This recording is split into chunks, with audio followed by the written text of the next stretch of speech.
in a Baptist church, Black Baptist church in Baton Rouge, Louisiana. And when you get scared and when you need the Lord to intervene, you call your prayer warriors. That's what I'm doing for Phillip Rivers, trying to come back and play at 44 years old after being out 5 years.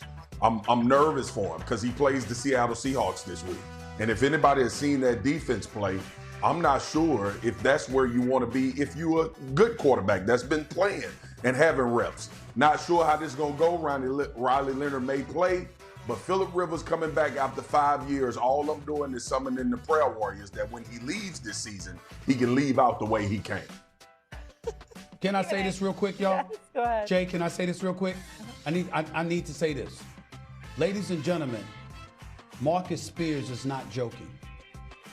I mean, this is I'm not playing.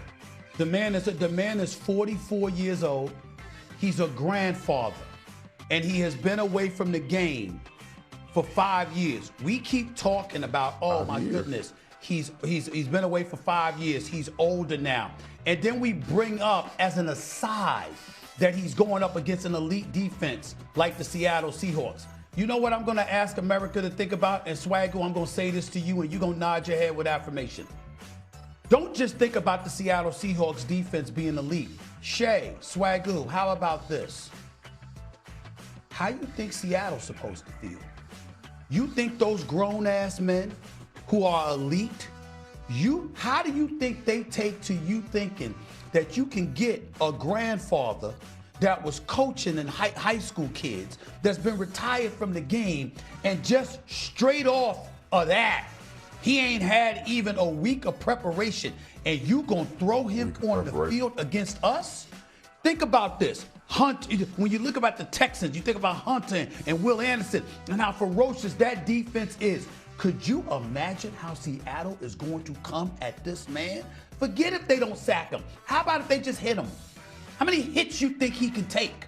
This is unbelievable that this is a situation that is occurring. Prayer is seriously warranted for Phillip Rivers this weekend if he is put out on that field against that Seattle Seahawks defense. They're going to be like a bunch of piranhas because it's damn near offensive that you think you could take somebody in that situation and just put them on the field against an NFL defense, let alone one as elite as Seattle. I'm very worried about the health of Phillip Rivers. Seriously. Yep, he better bring gifts for all of his offensive linemen, and I say that very nicely because they are going to have to protect him. That is for certain if he does start or get some game time against the Seattle Seahawks this week. Let's go to the Cleveland Browns now. Shedeur Sanders had a really good performance on Sunday in a losing effort, unfortunately, against the Titans. In his third start of the year, Shedeur threw for over 350 yards. He had 3 touchdowns while running in another. Head coach Kevin Stefanski rewarded the rookie's performance by naming him the starting quarterback for the rest of the season. That's 4 games left. So, is Cleveland, though, the right place for Shedeur to continue his journey in his career? Kmart's back with us now. Kmart, you can go first. What do you think? Honestly, you spent a lot of time there, girl. I do. And honestly, I'm not sure if it is the right place. Let me be clear. Shedeur Sanders, through these 4 games, has shown that he deserved to be the starter, which he is for the rest of the season. And he has 8 games to show this organization that I should be the #1 guy going into next year. The question for the Browns, however, is when you've got 2 first-round picks, at least right now, is an 8-game sample size enough time to say, yes, this is the kid. This is the one that we should put all our chips into the middle of the table and say, we're going to ride with him. I don't know if they're going to look at it that way. Kevin Stefanski, their head coach, has taken a lot of heat. And in defense of Kevin, since Shedeur was the 4th-string quarterback, he was meeting with both of the rookies. He was meeting with Shedeur 1 to 3 times a week, changing the practice schedule to make sure that Shedeur would be ready when he had the opportunity. So I understand why the play calling gets killed, why we're taking Shedeur off the field. That needs to be criticized. Tommy Rees, I don't understand the play calling there. It leaves me confused. But Kevin Stefanski has done things behind the scenes that people don't know, that they're not talking about enough, to make sure that Shedeur would be ready when he had the opportunity. But again, if you are the GM, you want Shedeur to be the starter because it makes financial sense for us to have this rookie quarterback, this young quarterback, and we build around him in the draft. I don't know if 8 games is enough for this organization. I don't know if Before I answer this question, Kimberly, let me ask you this. Isn't Deshaun Watson due $46 million next year, and it's like an $80.7 million cap hit? Is that not true? That's why he's still here. The question is, right. Yeah.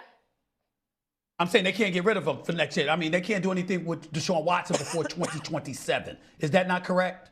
Right. They can't move on from. That doesn't mean that doesn't mean he has to be the starter.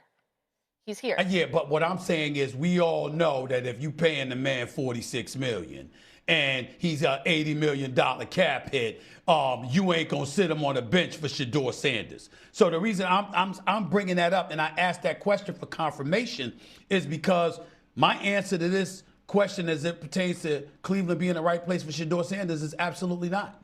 I don't like the way he was treated. I don't like the procrastination in terms of getting him some reps that he needed before he was thrown into a game in the third quarter when Dylan Gabriel went down. I don't like the hesitancy on the part of Kevin Stefanski and naming him the starter for the rest of this season when you know you got nothing to lose and all you're trying to find out is what he can bring to the table. I don't like him being pulled out of the game on 2-point conversions, especially when you're intending to throw the damn football. I don't like any of the stuff that I've seen in Cleveland. I don't think that's the right situation or the right scenario for him by any stretch of the imagination. And I think that the sooner he gets the hell up out of Cleveland after this season is over, the better it will be for his football career in the NFL. Marcus? Stephen A., you're right. The overall arching answer is no, it's not the right place. But it's also one of them situations where for Shedeur Sanders, if he was to become a really good quarterback in Cleveland and have a tremendous amount of success, the story would be unbelievable because this team has botched this position for 100 years, feels like. And the fact that he came in with so much adversity and the draft night and all of the things didn't go well, and he somehow, some way becomes Cleveland's starter and is able to play high-level football and have a successful time while he's there, would be unbelievable. It would literally be the answer to all of the naysayers before he came into this season. I was one, Stephen A., when we talked draft night, if you remember, me and you went toe-to-toe about Shedeur Sanders, and me saying that him not going top 3 wasn't surprising to me. Him not going first round wasn't surprising to me. And we reconnected after the draft, after that 5th round selection. And I told you, yeah, everything you said was absolutely right. Because no one should be absolved for this man going 5th in the 5th round of the NFL draft based on what he did. I thought he was a first-round talent. I just wasn't shocked that he didn't get drafted in the 1st round after talking to so many people while I was at the draft. Here's the deal, though. With all of the things that's worked against Shedeur Sanders, I'm proud of the young man for what he's done up until this point. Playing well. Look, we know the Tennessee Titans ain't world beaters. We know that he didn't play the most staunchest of defenses against the Las Vegas Raiders and the Titans, but preparation showed that he can play that way.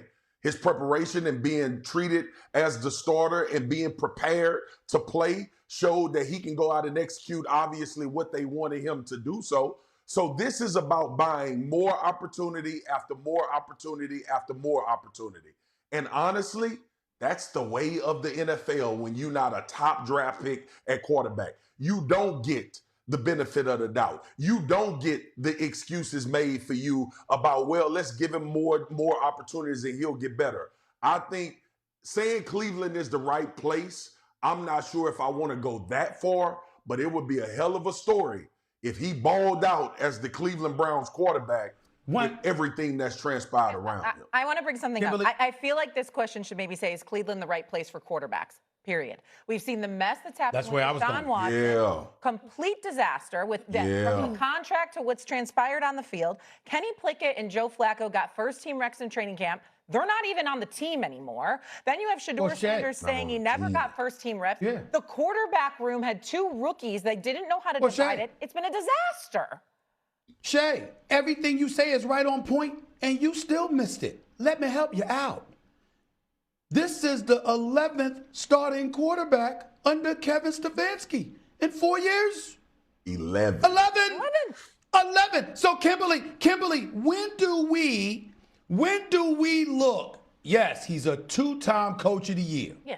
All right. And by the way, in the interest of full disclosure, all right, I'm very good friends with his daddy, who's an NBA executive. Okay, I've known Ed Stefanski for many, many years. I have love for this man, which is why I root for Kevin Stefanski. Okay, but the reality is, I mean, damn, when do I get to look at you? You're a head coach at 11? 11 different. Can anybody work? Go ahead, K. Mark. Anybody?